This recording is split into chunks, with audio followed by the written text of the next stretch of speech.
এয়া আৰম্ভ কৰিব লৈছো ভগৱত গীতাৰ অধ্যায় 16 দৈবাসুৰ সম্পদ বিভাগযুত।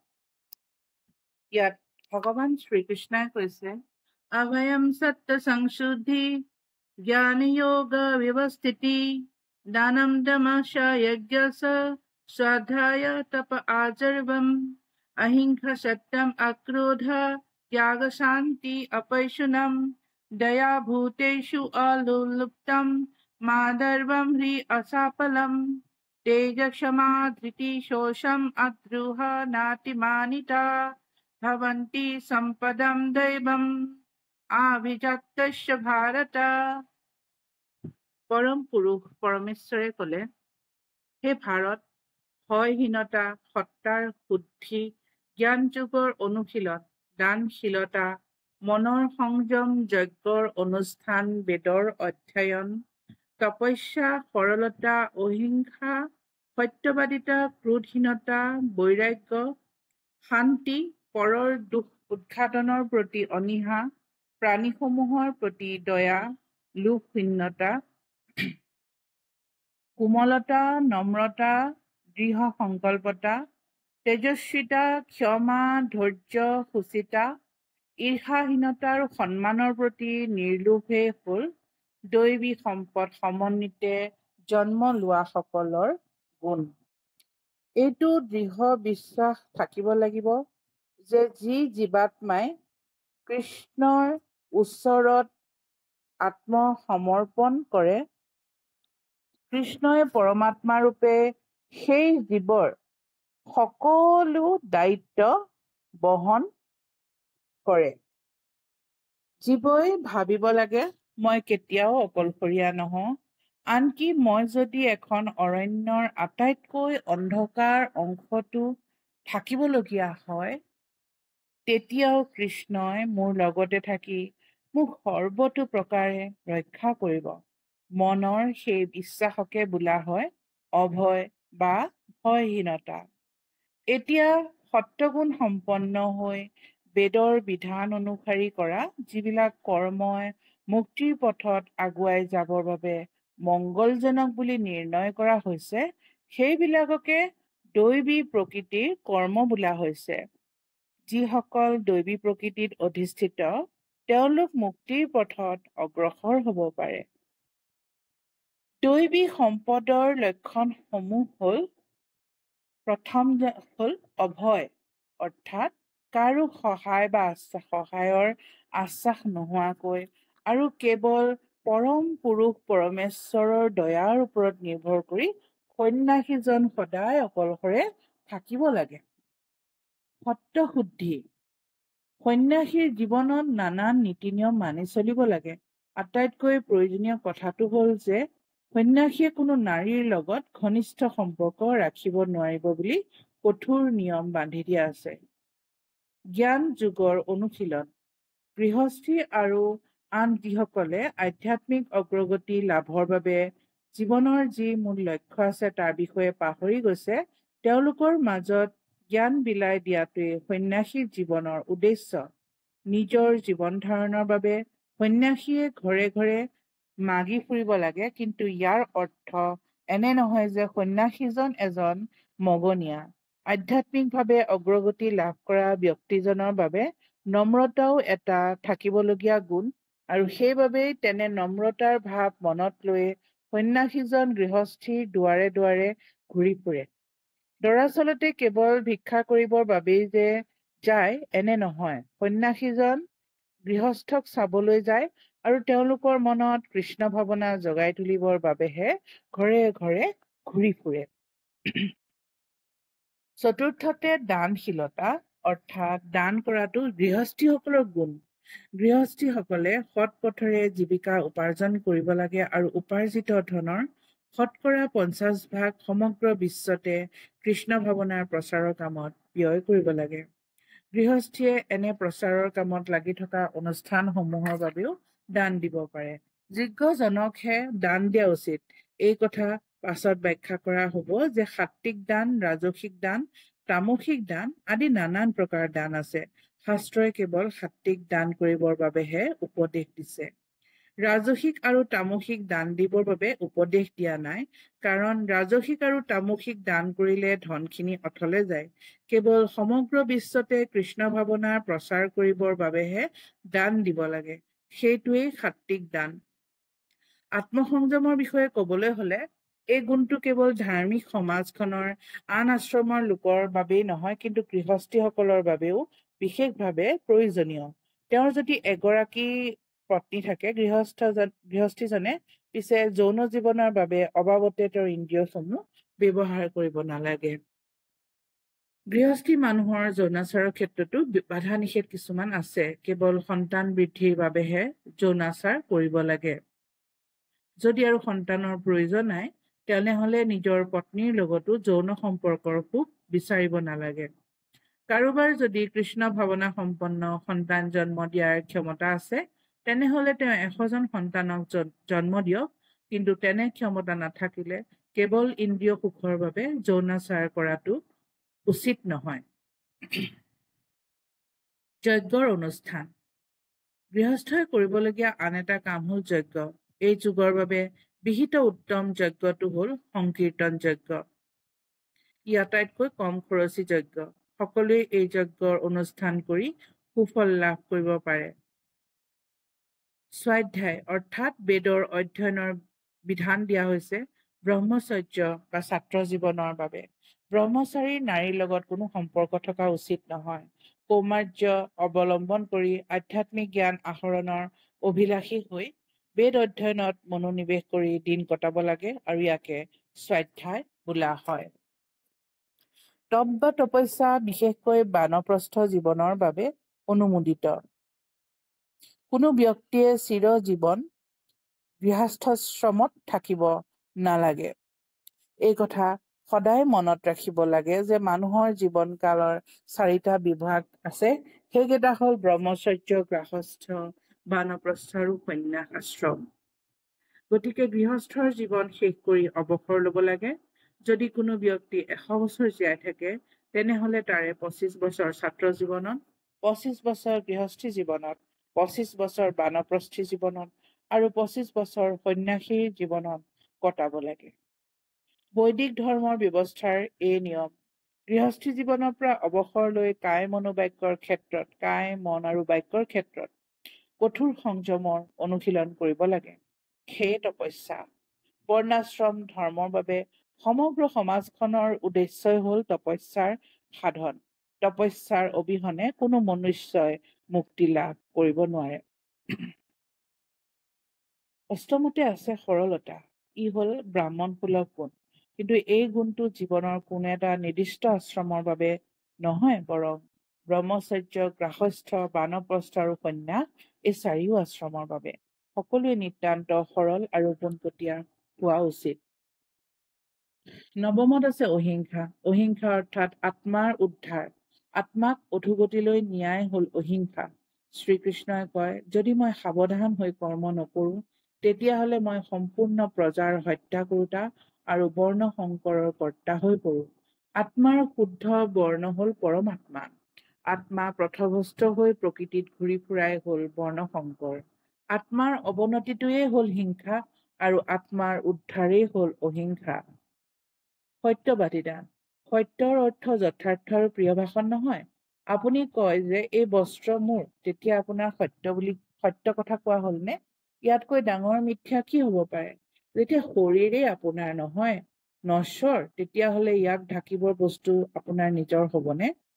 মূলতঃ সত্যৰ স্বৰূপ যোগেশ্বৰে নিজেই কৈছে যে অৰ্জুন, সত্য বস্তুৰ তিনিও কালত অভাৱ নাই। এই আত্মাই সত্য, এই পৰম সত্য, এই সত্যত দৃষ্টি ৰাখিবা। ক্ৰোধহীনতা। অক্ৰোধ শব্দৰ অৰ্থ হ'ল খং দমাই ৰাখিব পৰা গুণটো। কোনোবাই খং উঠাই থাকিলেও সহ্য কৰিব লাগে, কিয়নো এবাৰ খং উঠিলেই গোটেই দেহাটোৱে অসুচি হৈ পৰে। ৰজোগুণ আৰু কামভাৱৰ ফলত খঙৰ উৎপত্তি হয়। গতিকে যিজনে আধ্যাত্মিক সাধনাৰ পথ বাছি লৈছে, তেওঁ ক্ৰোধ বৰ্জন কৰিব লাগে।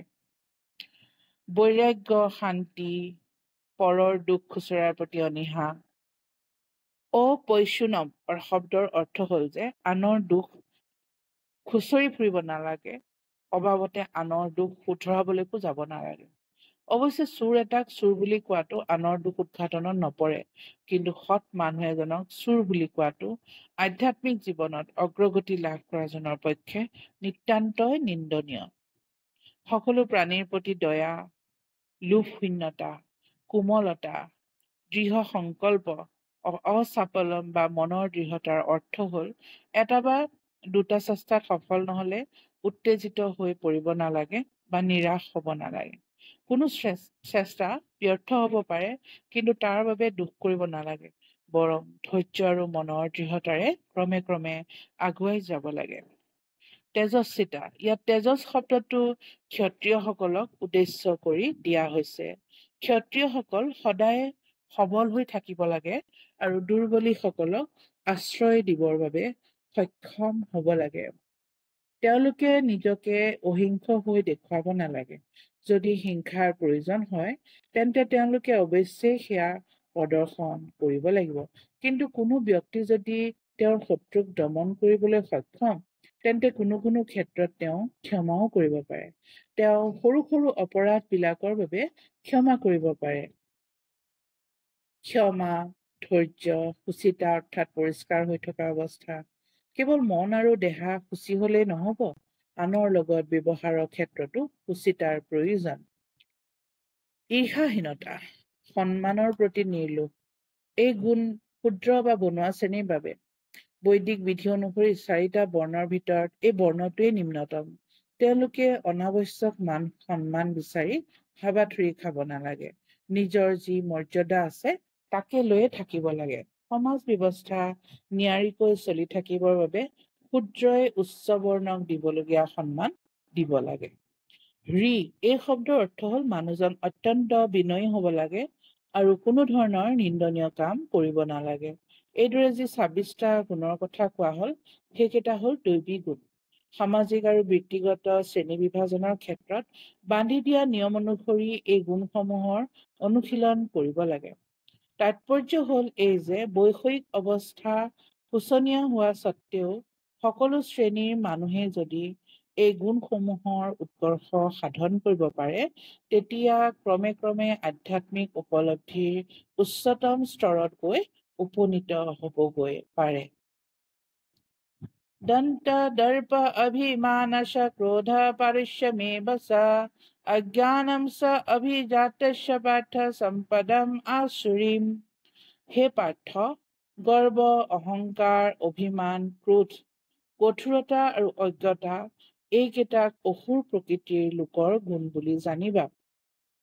এই শ্লোকত নৰকলৈ যোৱা ৰাজপথটো চিনাকি কৰাই দিয়া হৈছে। অসুৰ প্ৰকৃতিৰ মানুহে নিজে কোনো নীতি অনুসৰণ নকৰা স্বত্বেও তত্ত্বজ্ঞানৰ ক্ষেত্ৰত যেন যথেষ্ট আগবাঢ়িছে আৰু যেন বৰ ধাৰ্মিক, তাকে মানুহক দেখুৱাব খোজে। কিবা বিশেষ ধৰণৰ শিক্ষা অলপ আহৰণ কৰিয়েই বা অলপ ধন উপাৰ্জন কৰিয়েই তেওঁলোক বৰ দাম্ভিক আৰু অহংকাৰী হৈ পৰে।